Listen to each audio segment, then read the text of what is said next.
Hi, my name is Hassan, and I'm gonna cover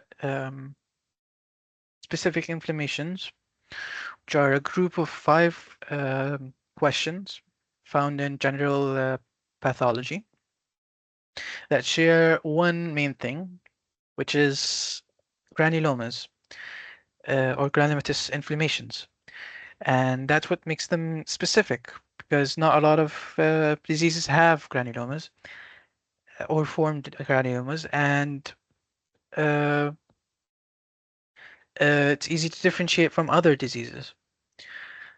Um, it covers five questions. The first three are essentially the same question, just asking different specific things about TB. Fourth question covers two diseases. One is sarcoidosis, which is a idiopathic autoimmune disease that forms non-caseating granulomas, and leprosy, which also forms non-caseating granulomas but is caused by an infection. And we also have, for the fifth question, syphilis, which is an infection caused by Treponema pallidum, a gram-positive bacteria, which is not involved with mycobacteria. It's not the same family, and but also causes case-eating granulomas. Um, Next slide, we cover microbiology, a quick microbiology of mycobacteria. The reason they're called myco, or they have myco in the name, is because they have mycolic acid, which is a group of long fatty acids, and in high concentrations, because they have high concentrations of mycolic acid in their cell wall. This allows them to be resistant to acids or alcohol, which allows them to be stained with zeolnison, this bright red stain, um, which um, allows them to be distinguished from many other bacteria, which are not acid fast and lose the stain very fast. And mycolic acid also, just in general, makes the bacteria resistant to acids in the macrophages also, which allows them to be um, resistant to destruction, which allows it to evade the immune system, which is a very important thing in TB, and it's the main cause of the formation of granulomas, because there's two things that the TB or the mycobacteria in general do. It's that they're very resistant and that they release some chemicals, which are not really important to know, but important to know what they do. And what they do is that they inhibit the fusion of the phagosome, or the inclusion body that has the bacteria, with lysosomes, which have these enzymes and this really acidic environment, which is um, important in the degradation of in bacteria, and the degradation by also reactive oxygen species, which really damage the bacterial cell wall. Uh, how's it spread? It's usually spread through respiratory droplets, or through coughing, or through generally just speaking. So it's very, very contagious, and it can spread really easily, and really if you're really exposed to it. It's mostly found, or mostly dangerous in a developing countries found in Southeast Asia, China, or Africa, which don't have the healthcare system, or the drugs, or the just support for patients that need the drugs, or the help to deal with a primary or secondary active or acute infection of TB. And it can be very fatal. Like almost 50% of untreated patients can die, and without any like treatment or anything. And patients usually with autoimmune diseases or taking immunosuppressive drugs or having other infections that reduce their immune response can have a rough time and can usually lead to death, like in 50% of patients. Um, yeah, the pathophysiology, um, mainly it causes non-caseating granulomas. And if you've uh, went through the granuloma or like the HSR4 reactions, or you've learned about it, it is a immune reaction, specific immune reaction that causes the release of interferon gamma specifically by Th1 cells, T helper cells of the Th1 type, which are mainly involved in the cytotoxic response because the cells want to destroy the bacteria, so they want to stimulate the cytotoxic response, and which stimulates Th1 cells, which then release interferon gamma. And when this interferon gamma is released, this cytokine, it causes the macrophages to differentiate and change into epithelioid cells specifically. And these epithelioid cells are the major building block of granulomas, basically.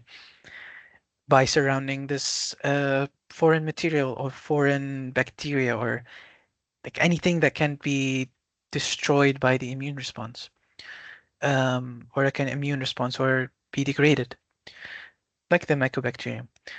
And they surround this and they hold it in place so that it doesn't spread, which is really bad in TB, and it can cause really bad complications.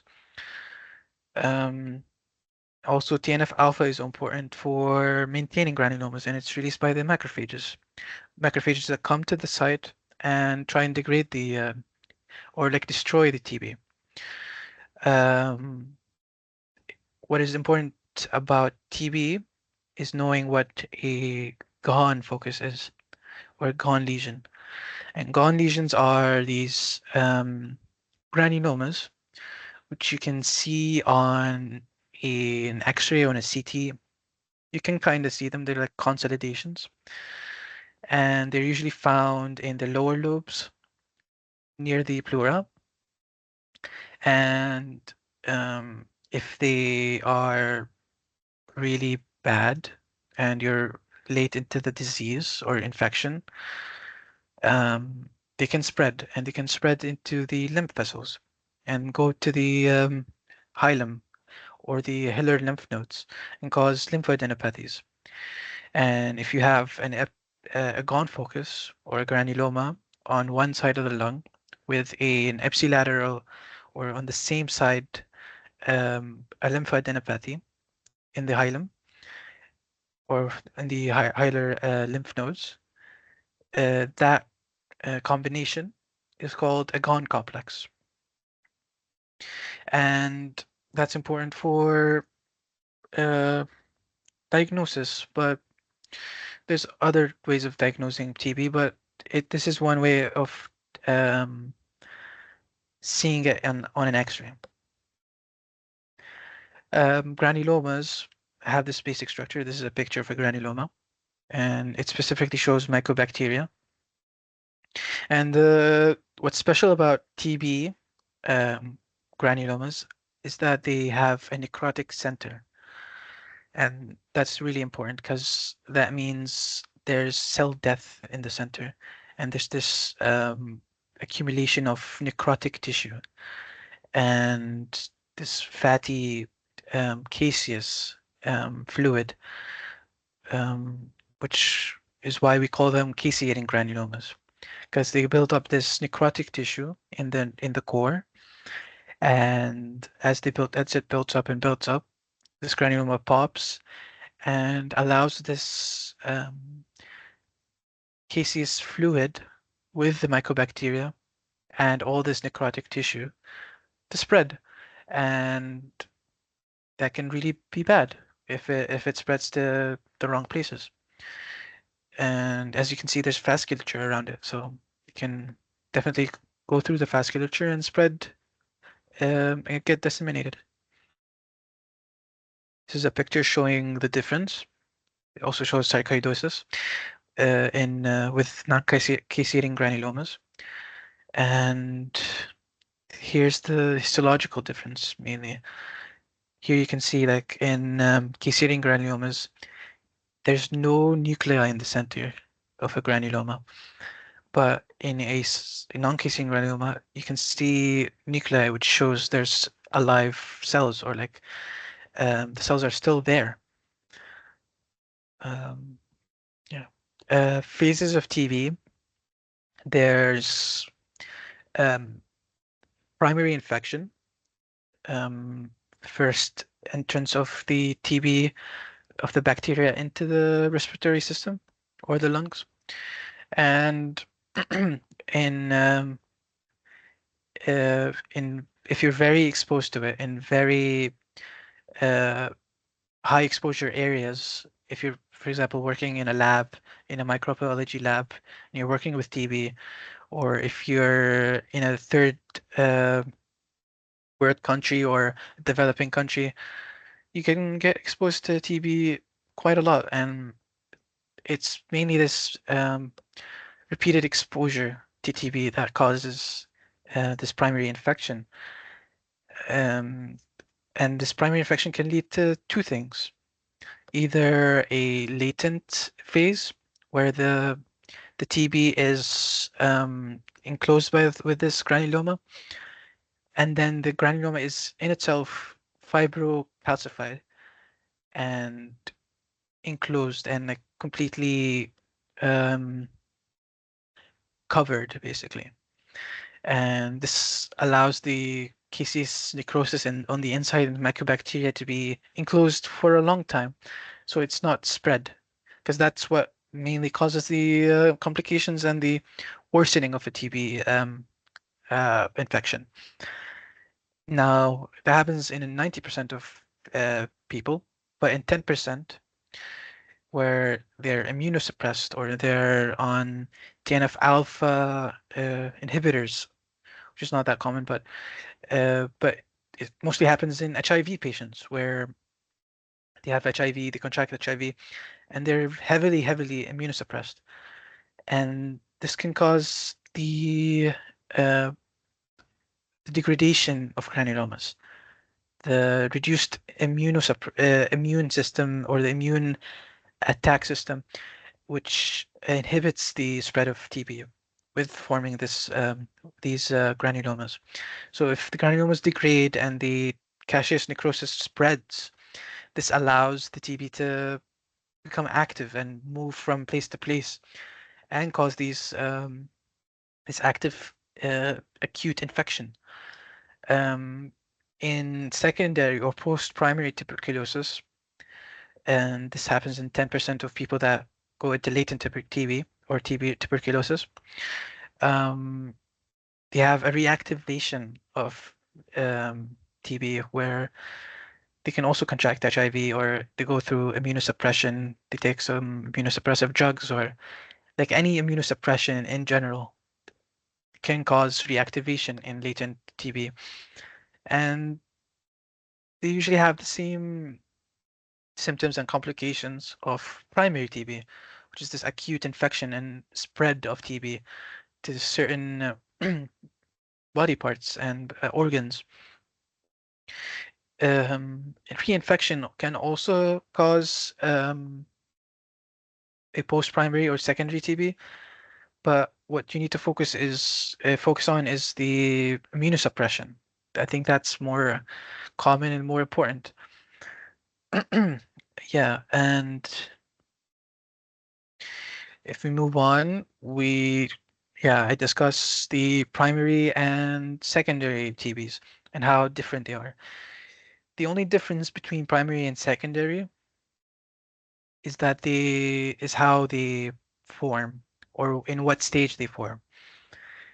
For example, in a primary progressive TB, you usually get the TB, you get primarily infected, This is your first time being exposed to the bacteria, and then you get immunosuppressed, or you're already immunosuppressed, and you form a progressive infection where it spreads and spreads and spreads. While in secondary TB, the first infection goes into latency, or like it becomes latent, or gets the spread gets impeded, and your body is able to enclose the bacteria and prevent it from spreading. So your your immune response is good enough to keep the TB in check. But then on, after that, a few years later or a century later, you could get immunosuppressed in any way.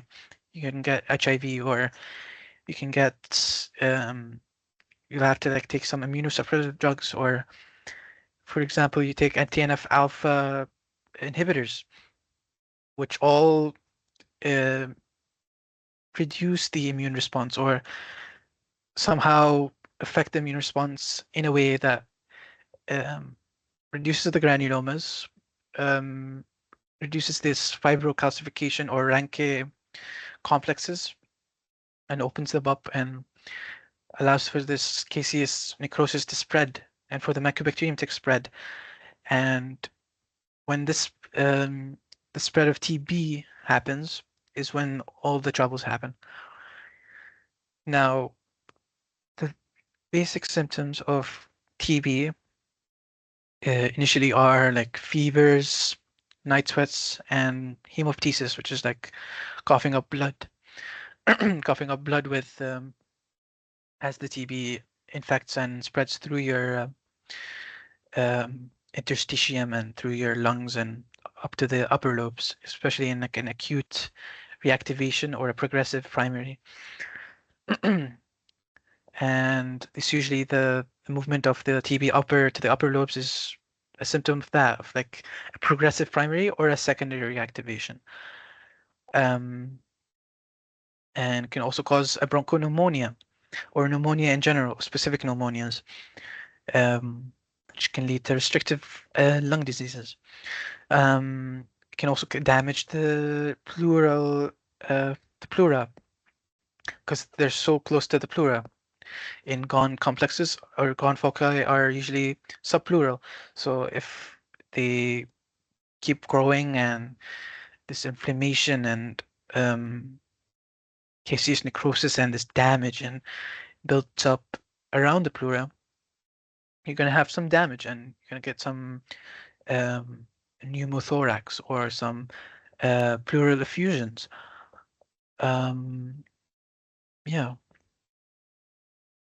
Um, but both of them, both primary progressive or primary acute infections and a secondary reactivation TB, both can go into miliary TB. And miliary TB is when the bacteria spread through the lymph vessels and the blood vessels to different organs of the body, becoming a systemic infection. And because it's a systemic infection, it can hit anything.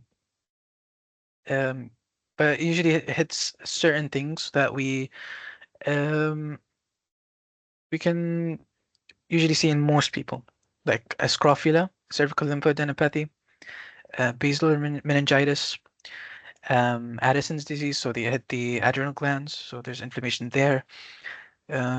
Pott's disease, which hits the vertebra, or pyuria if it hits the kidneys. And this is the worst part of TB. This dissemination or this complete dissemination of TB throughout the body. Now, the tuberculin test is, I think, is important to mention because I think they would like to hear that, the examiners. So what is the tuberculin test? So, or the PPD test, or the purified protein derivative test? It's when you inject the dermis in the arm or the forearms with this certain protein or antigen. and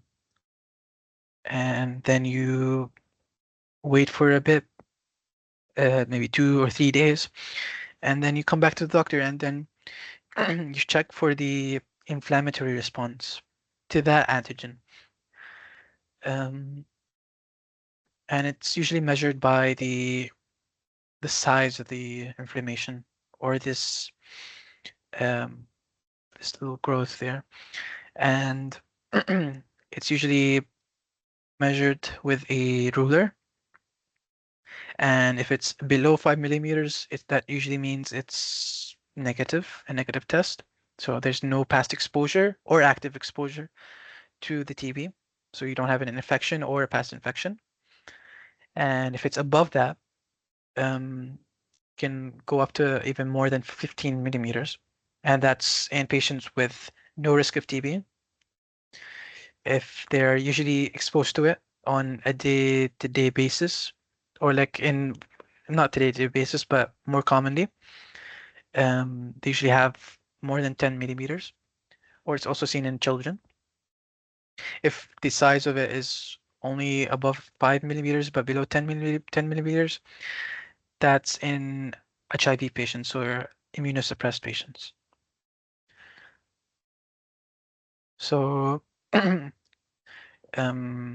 drugs against TB, there's like usually four, which are the RIPE combo, and it's like the rifampin, isoniazid, pyrazinamide, ethambutol. You can replace ethambutol with streptomycin, but just remember RIPE because that's really easy to remember. And you use the combo depending on if it's an active or like a acute infection. And only then you use the RIPE combo, so the whole four combo for 2 months, I think. And if it's a latent infection or like a not as dangerous infection or a mild infection, you use rifampin or isoniazid for like 9 to 4 months relatively. And that's done for TB. So if you have one of the three questions and you just say anything and everything about TB, basically, you just answer fully. You don't just mention primary TB or secondary TB because you need the whole story. You need to like mention everything about TB. So that's that. And then we move on to the fourth question in the 5 questions, the 5 specific inflammation questions. And this is sarcoidosis. And sarcoidosis is a non-caserating granulomatous inflammation. So this means that unlike TB, the granulomas don't have any central necrosis. And the unknown etiology just means that it's idiopathic. So basically, people don't know what causes it mainly. There's no major cause. There's no like, oh, this causes sarcoidosis or this causes sarcoidosis. It's usually just this is associated with sarcoidosis, or patients like this are associated with sarcoidosis. And the major thing that, or the major genetic mutations that are associated with sarcoidosis are actually mutations, specifically A1 and B8. It's the same pathophysiology of the H1 uh, immune response, or the cytotoxic, or the late cytotoxic immune response, which is same thing. So macrophages take in some antigen that we don't know because it's idiopathic, and then they uh, represent it on their MHC2 complex, and then T helper cells come in, and then the macrophages release some cytokines like interleukin 12, which activate the H1 differentiation. And this is what differentiates and allows T cells to T helper cells to differentiate into Th1, and Th1 cells then release interferon gamma, which is the main thing that initiates granulomas, and it's usually high in patients. So interferon gamma levels are usually high in patients with granulomas. Okay, so chronic representation, or like the major things you see in a sarcoidosis patient, are usually I'd like to mention erythema nodosum first. These cutaneous, subcutaneous fat inflammation of the shins, and it's usually painful. You can also have lupus pernio, these like violaceous plaques on the cheeks and nose, and around the mouth.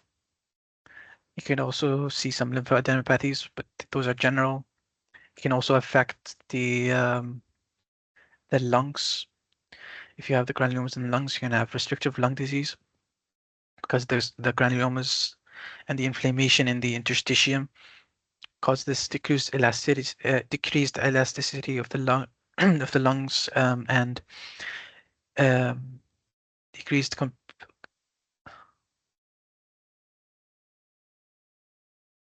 yeah. Um, so restrictive, it also causes restrictive lung diseases, which is it's the inflammation of the interstitium. So certain granulomas. So let's restart. I'm going to restart. Okay, chronic representations usually see erythema nodosum, which is a chronic inflammation.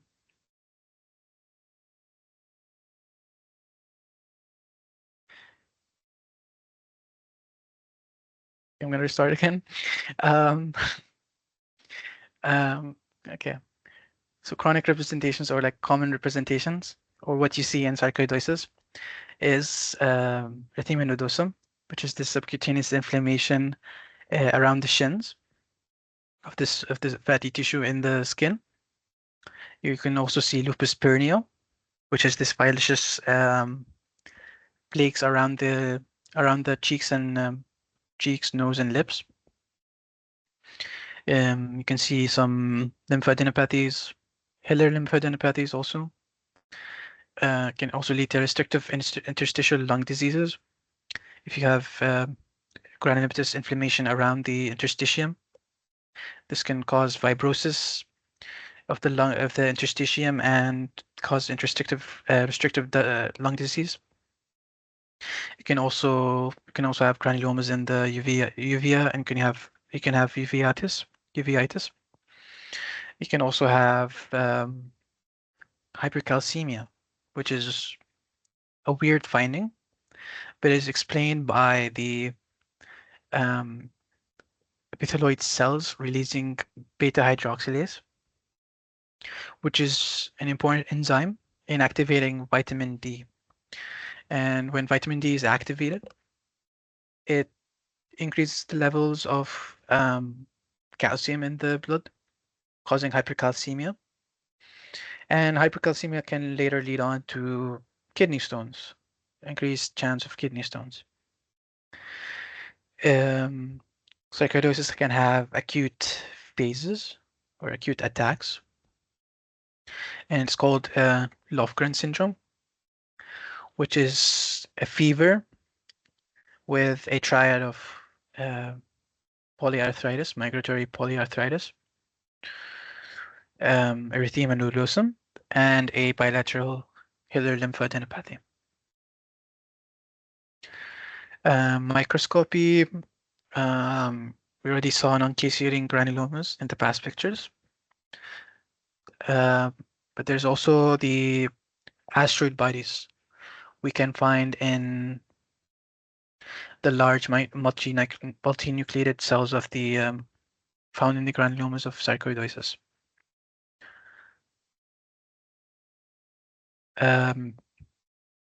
Next disease is leprosy, and It's caused by the chronic infection by the gram-positive acid-fast Mycobacterium leprae, same family or same very similar bacteria to TB, but instead of causing case-eating granulomas, causes non-case-eating granulomas. And instead of infecting the lungs mainly, it infects the extremities and the peripheral nerves, or the myelin or the Schwann cells of the peripheral nerves and the skin. And it usually loves the cold. It's also spread by respiratory droplets. So by coughing, talking, and like breathing. And it can also spread through cuts or openings in the skin. So if someone coughs on like a cut of yours, and they have leprosy, they can spread it to you. And one major reservoir is armadillos for some reason. I don't know why, but I guess just remember that. But I don't think that's going to be asked in pathology. It's more of a microbiome thing.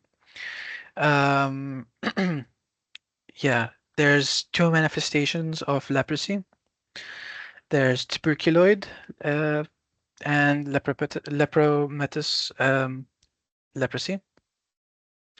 But there's also, it's more of a spectrum. So you can either have more of the lepromatous or more of the tuberculoid, or you can have a borderline leprosy, which is in between, kind of.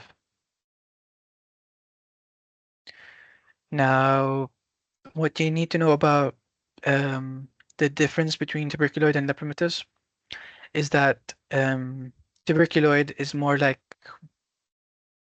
it's more of a granulomatous reaction. So it forms, so it involves the Th1 cells instead of the Th2 and forms the granulomas and encloses the bacteria, the mycobacterium, and it prevents the spread mainly. So you have less severe symptoms and signs. So we have well demarcated hypopigmentation lesions. These lesions can be like hairless and dry, and you can lack the sensation around these areas. And it can usually hit the extremities mainly. So like the fingers and the toes. Um, in lepromatous, there's a more humoral or more of a non-cytotoxic, a more B lymphocytic reaction. So you'll have Th2 response mainly. So the less granulomas form, and the mycobacterium or the bacteria are less enclosed, and they spread more because the humoral response is not effective enough or effective against the mycobacterium. So you have this spread of the bacteria, and with spread, you also have worse symptoms.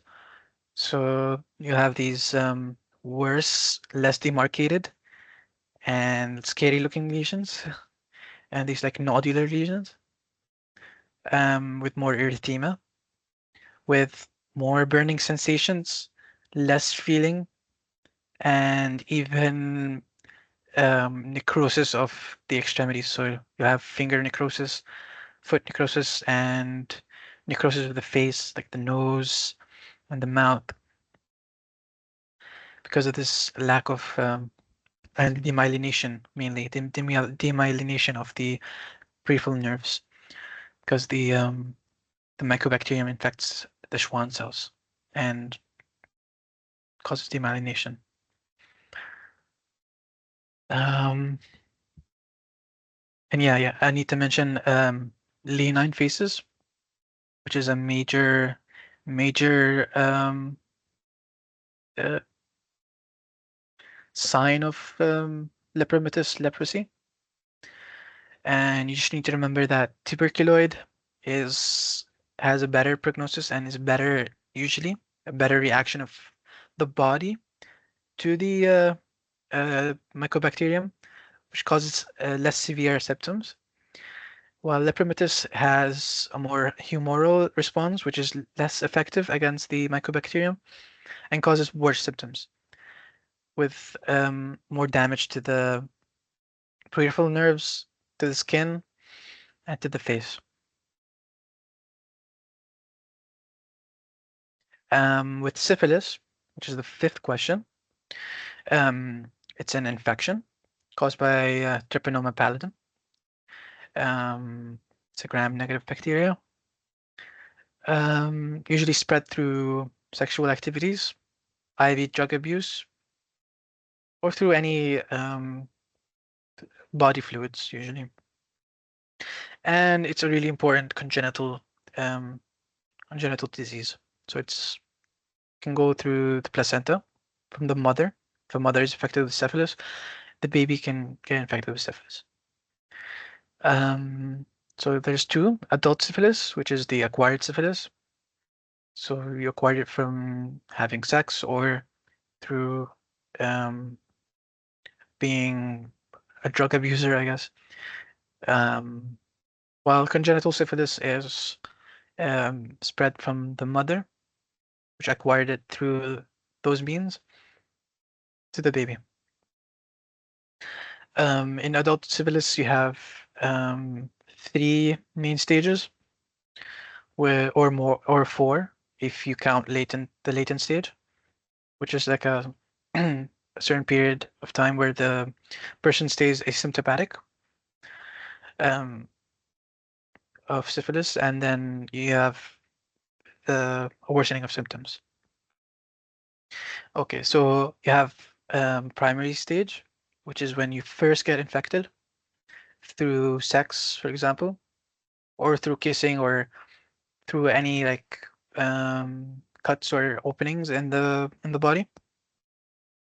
So you'll have infection of that site. Um, so either the genitals or any part of the body where you got infected, and that part of the body gets something called uh, chancers or cancers. I think it's called chancers. Um, and they're just painless ulcers basically that disseminate infection. So they have the bacteria growing in them, so they can uh, allow infection from person to person. Um, so then you reach the secondary stage a few days later, and um, the secondary stage is when it spreads from that lesion into the blood or lymph nodes and reaches other parts of the body, like the lymph nodes. So you get lymphoadenopathies. And the primary thing you have to know is that it infects the endothelium of capillaries, so throughout the body. And if you infect the capillaries of the skin, for example, you can get maculopapular rashes. So like the pictures you can see on the side, you can see them on the trunk, on the palms and the soles of the feet, on the back, and yeah. Or you can get condyloma lata, which are these like um, whitish flakes, whitish grayish flakes on the skin. Um, and you shouldn't confuse condyloma lata with condyloma acuminata, which is seen in HPV infections. They look different usually, and they're just their names are like quite similar. So Condyloma lata is more of found in syphilis infections, while Condyloma acuminata is a HPV.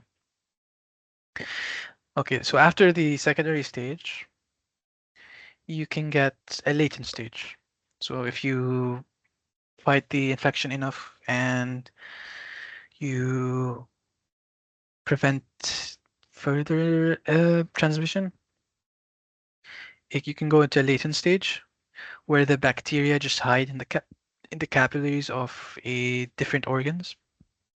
And when they're hiding in these capillaries, they multiply and they multiply, and then they wait for their chance, or they stay dormant, I guess, and they wait for their chance to infect again or cause more, or like spread more in the body. And that's when the tertiary stage hits. So you have like you get HIV or immunosuppression, or um, you get another secondary infection which really reduces your immune response. Then you move into the tertiary stage from the latent stage. And the tertiary stage is the scariest, basically, because that's where you get gumas or caseating granulomas, which can be found on the skin or multiple other organs. And the worst organ that can hit is the brain, where you get neurosyphilis.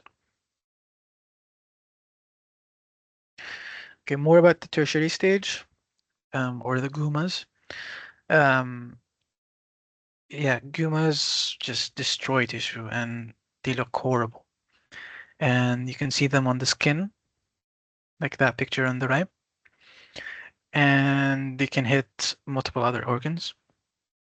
They can hit the brain mainly, which is which can cause many just um uh, general like symptoms like dementia, personality disorders, and they can also hit other parts of the CNS. So they can cause tabes dorsalis if they hit the dorsal column. Um, so you get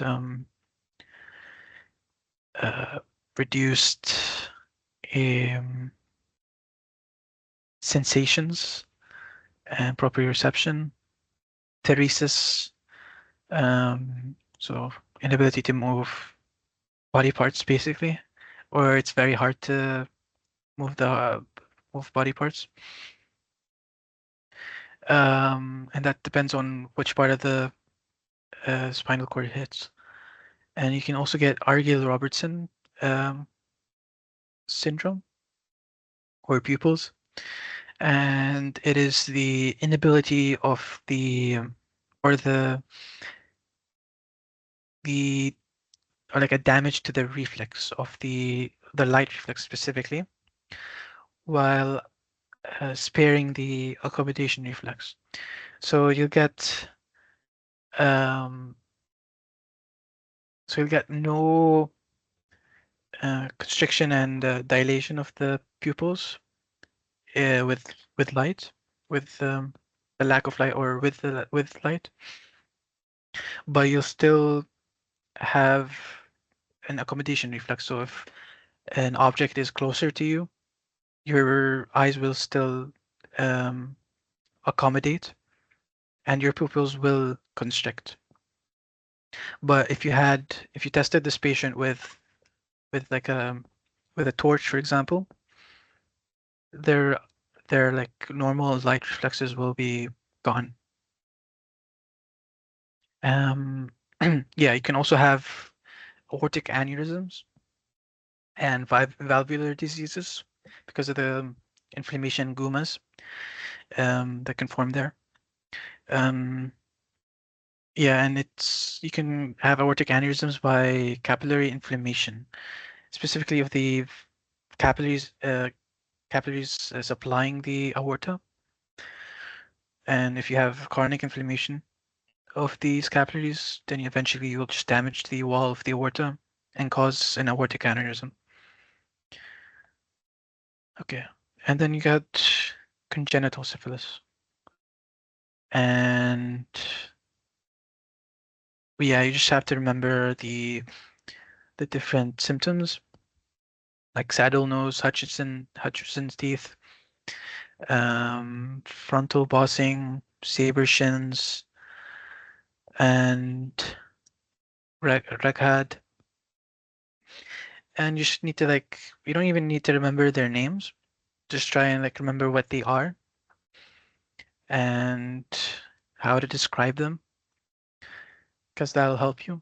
And yeah, and it's usually spread from an infected mother. If she's, for example, she has congenital, uh, if she has um, genital, like an infection of syphilis, it can easily transmit to the baby, or it can just spread through the blood if if she has it disseminated in the blood. And that's it. Yeah. Thank you for listening.